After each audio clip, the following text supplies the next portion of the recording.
So 5.4, we're going to be solving radical equations.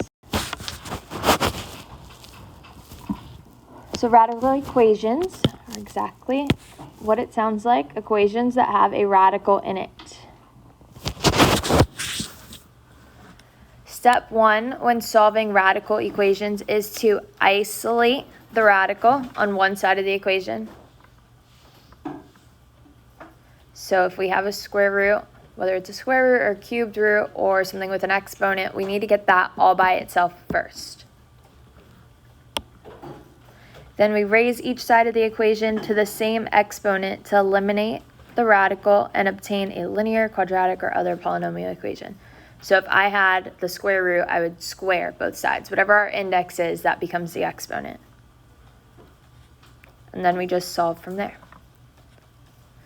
Important with these, if you ever get two answers, you have to check your solution because sometimes one of the answers may not work out. What can we not have under a radical?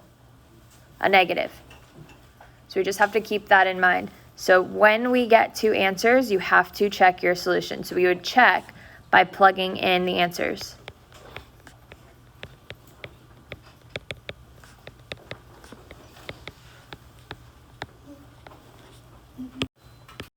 So starting with example 1a, it just says solve. So we know that there's an equal sign, that means we have to solve for x. So I need to get my radical all by itself. So what would I have to move here? Move the 2. How do I move the 2 to the other side? Divide by 2. Since 2 is being multiplied by the radical, I divide to move it to the other side. So I have the square root of x plus 1 is equal to 2. Now we need to get rid of that square root. So what do I have to do to both sides? Square it. So I square it because that'll cancel out with the square root. So I have x plus 1, whatever's under the square root's left. And then what is 2 squared? 4. And then from here we just solve. So you have to get rid of the radical first by isolating it, raising it to the exponent, and then we solve normally. How would I solve for x? Subtract 1. So what does x equal? 3. All right, let's look at b. First thing we need to do is isolate our radical. Got to get that on one side all by itself. So what do I have to move to the other side? The 1. How do I move that minus 1? Add 1. So do the opposite, add 1. So I'm left with the cubed root of 2x minus 9 is equal to 3. Now how can I get rid of that cubed root there? Cube both sides, perfect. Whatever our index is, that needs to be our exponent. So we cube both sides because that'll cancel out with the cubed root. So I'm just left with everything underneath, so 2x minus 9. And then I have 3 cubed. What's 3 cubed? 27. 3 times 3 times 3, 27. What do I do next? Add 9. So 2x is equal to 36. And lastly, divide by 2. So x equals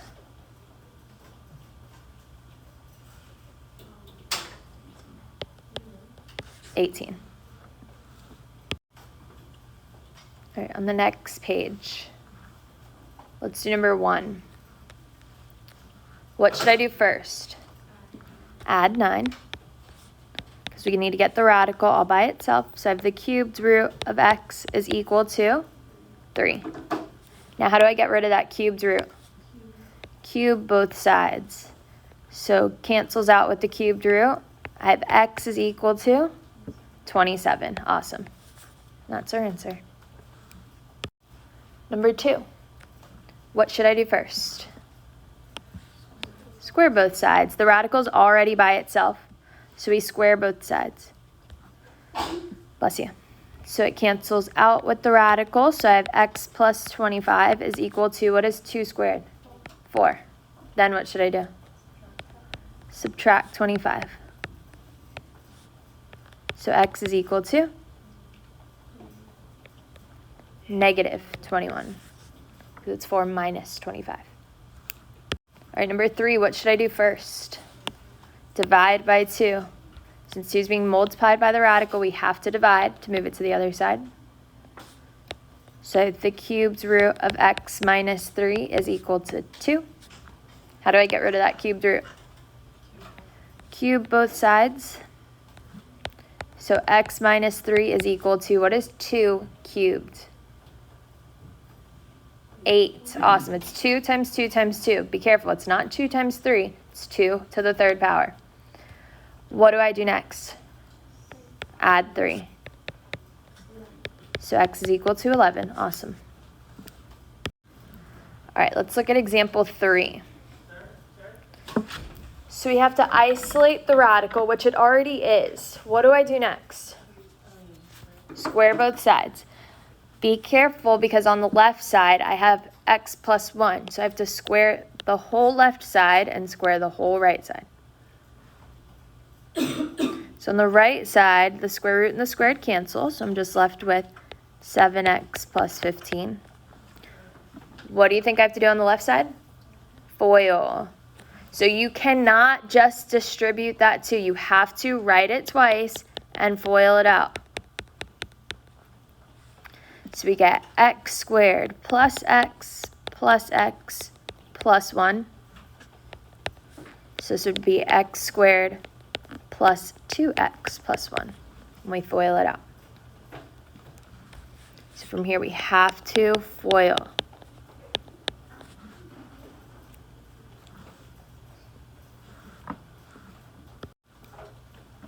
All right, now in my equation, I have an x squared and an x. So what do you think I have to do next?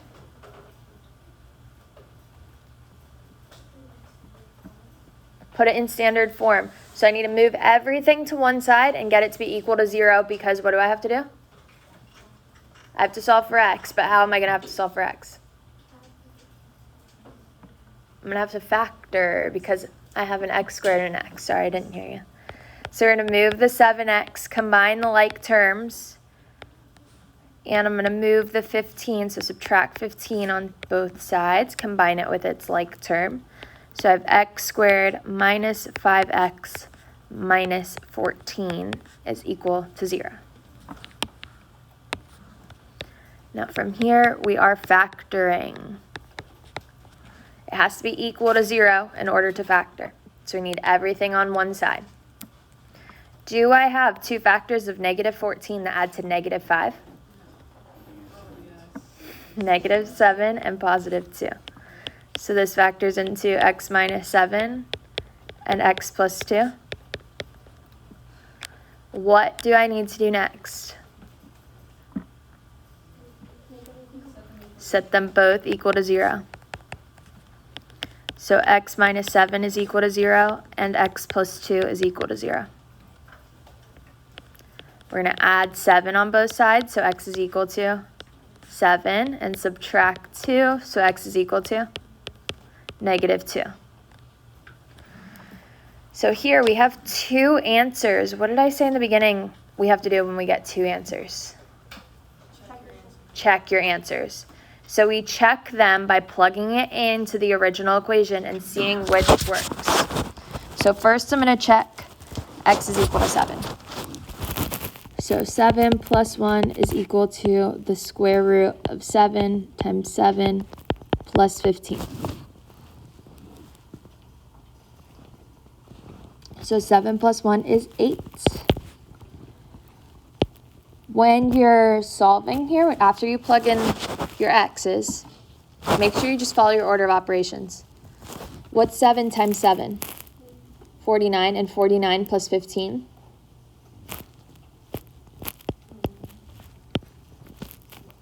64.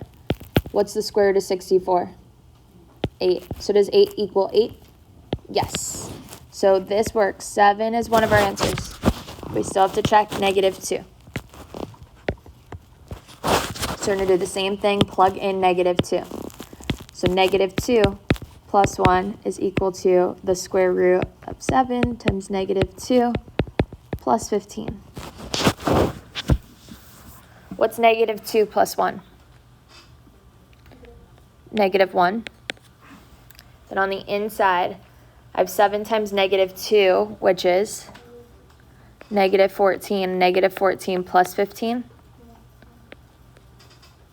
Positive 1. Is the square root of positive 1 negative 1? No. If I take the square root of anything, will I ever get a negative number? No, because square root's always going to be positive. So what do you think my answer is here? Just 7. Negative 2 does not work. This is not true, because this would be negative 1 is equal to 1. So it doesn't work. So my answer is just 7.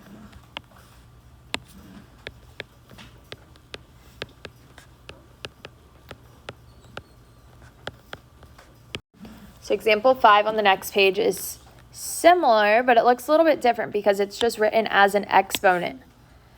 But I still have to isolate that. So my goal is to get that all by itself, move everything else to the other side. So what would I have to move first? The 2. So we subtract 2. So I get 2x to the 3/4 power is equal to 8. Now when it's written as an exponent, we can cancel it out by raising both sides to the reciprocal. So the reciprocal is the flip of it. So I would raise both sides to the 4/3 power.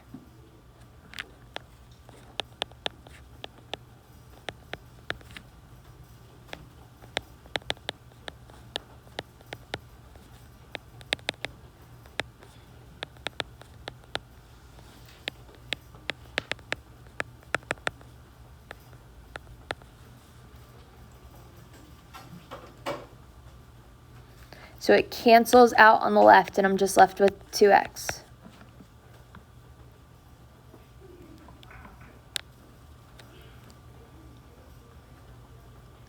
Now on the right, I have to simplify this. What is my radical here? What's my index for my radical? 3, the denominator. This is my index. So this goes out front. So it's the cubed root of 8, and what's my exponent? 4. So to the 4th power. So let's find the cubed root of 8. What are 2 factors of 8? 4 and 2. So we get 2, 2, 2. I'm circling groups of how many? Groups of 3. So what comes to the outside? 2, but it's 2 to the 4th power. What is 2 to the 4th power? 2 times 2 times 2 times 2. Write it down if you need to. So 2 times 2 would be 4, 2 times 2 is 4, and 4 times 4 is 16. So we get 16.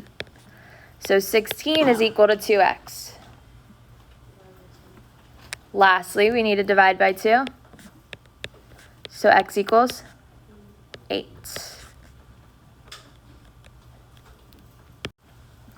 Any questions here?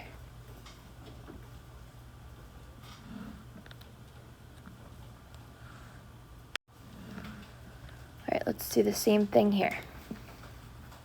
So it's just written as an exponent. What do I need to do to cross off that, cancel out that exponent? Raise the power to the reciprocal. What's the reciprocal of 1 over 2? 2. So I'm going to square both sides. So it cancels out. So I'm left with x plus 30 is equal to x squared.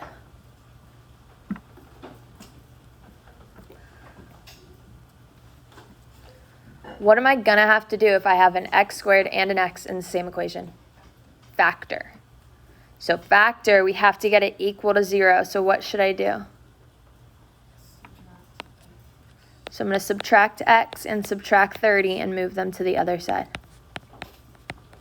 So I get 0 is equal to x squared minus x minus 30.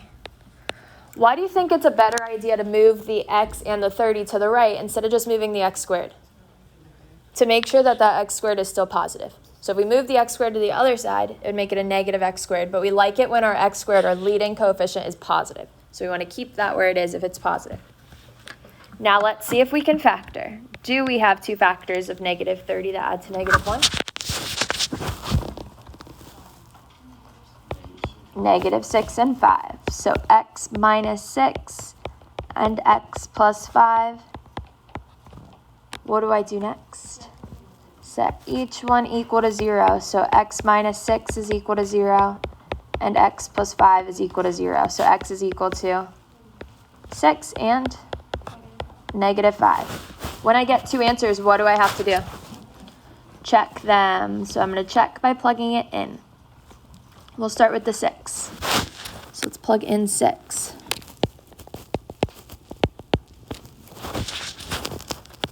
So I have 6 plus 30 to the 1/2 power is equal to 6. So 6 plus 30 would be 36. What is 36 to the 1/2 power? What's the same thing as saying the 1/2 power? Square root. So this is the same thing as saying the square root of 36. What's the square root of 36?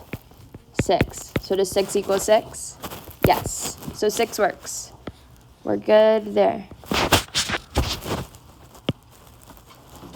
But we also have to try negative 5.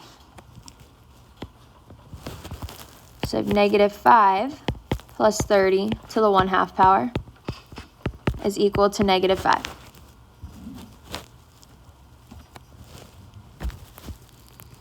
So negative 5 plus 30 would be 25.